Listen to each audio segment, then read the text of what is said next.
আজি আমালোক এই ভিডিঅ'টোত এটা গুৰুত্বপূৰ্ণ বিষয় লৈ আলোচনা কৰিম, যি গুৰুত্বপূৰ্ণ বিষয়টো হ'ব লাগিছে এইচএছ ফাৰ্ষ্ট ইয়েৰৰ। তোমালোক বেছি দেৰি নকৰি ভিডিঅ'টো আৰম্ভ কৰিছোঁ, ভিডিঅ'টো তোমালোকে শেষলৈকে চাবা, ঠিক আছে। আমালোক এইচএছ ফাৰ্ষ্ট ইয়েৰত যিসমূহ ছাত্ৰ ছাত্ৰী আছে বা আগৰ পৰা যিবোৰ পঢ়ি গৈছে বা এইবাৰ যিবোৰ উঠিব, তেওঁলোকে জানে কি যে এইচএছ ফাৰ্ষ্ট ইয়েৰত ছাবজেক্ট কেইটা? ছাবজেক্ট 6টা, কিন্তু একচুৱেলি 6টা ছাবজেক্ট নহয়, এতিয়া 7টা ছাবজেক্ট হৈ গৈছে। 7টা ছাবজেক্ট কেনেকৈ? আমালোক আগত জানিছোঁ কম্পালচৰি কি আছিল? এছামিজ আৰু ইংৰাজী আছিল, আৰু যিবোৰ 4টা ছাবজেক্ট আছে সেইবোৰ তেওঁলোকৰ অপশ্যনেল চইচ কৰি ল'ব পাৰে, ঠিক আছে। গতিকে এইবাৰ কম্পালচৰি ছাবজেক্ট কেইটা হৈছে? 3টা হৈছে। বহুত ছাত্ৰ ছাত্ৰী হয়তো নাজানে, কিন্তু ৰুটিনখন উলিয়াবা, ৰুটিনত লিখা আছে ইনভাইৰমেণ্টেল এডুকেশ্যন বুলি এটা ছাবজেক্ট আহিছে। সেইটো ছাবজেক্ট কিন্তু সকলোৰে কম্পালচৰি।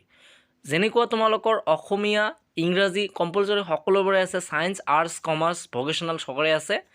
এইবাৰো এই ছাবজেক্টটোও সকলোৰে থাকিব, ইনভাইৰমেণ্টেল এডুকেশ্যন, ঠিক আছে। এইটো নিউ ছাবজেক্ট হয়, সকলোৰে এইটোৱে থাকিব, ঠিক আছে। তোমালোকৰ ৰুটিনখনত কিন্তু আছে দেই, হয়তো বহুত ছাত্ৰ ছাত্ৰী নাজানে, সেইকাৰণে মই এইটো কৈ দিলোঁ। এইটো পৰীক্ষা হ'বই, আৰু এইটো পৰীক্ষাত পাছ কৰাটো বাধ্যতামূলক, ঠিক আছে। পাছ কৰিবই লাগিব, এনেকুৱা কঠিন ছাবজেক্ট নহয় এইটো, তোমালোকৰ ভালৰ কাৰণে এইটো ছাবজেক্ট আনিছে। তো ছাত্ৰ ছাত্ৰীসকল, আমালোক বেছি দেৰি নকৰি এই ভিডিঅ'টো ইয়াতে সমাপ্ত কৰিব বিচাৰিছোঁ। এই ছাবজেক্টটোত যাতে পৰীক্ষা ভাল হয়, সমূহ ছাবজেক্টত যাতে পৰীক্ষা ভাল হয়, মোৰ এইটোৱে কামনা থাকিল। তো আমালোক বেছি দেৰি নকৰি ভিডিঅ'টো সমাপ্ত কৰিলোঁ ইয়াতে।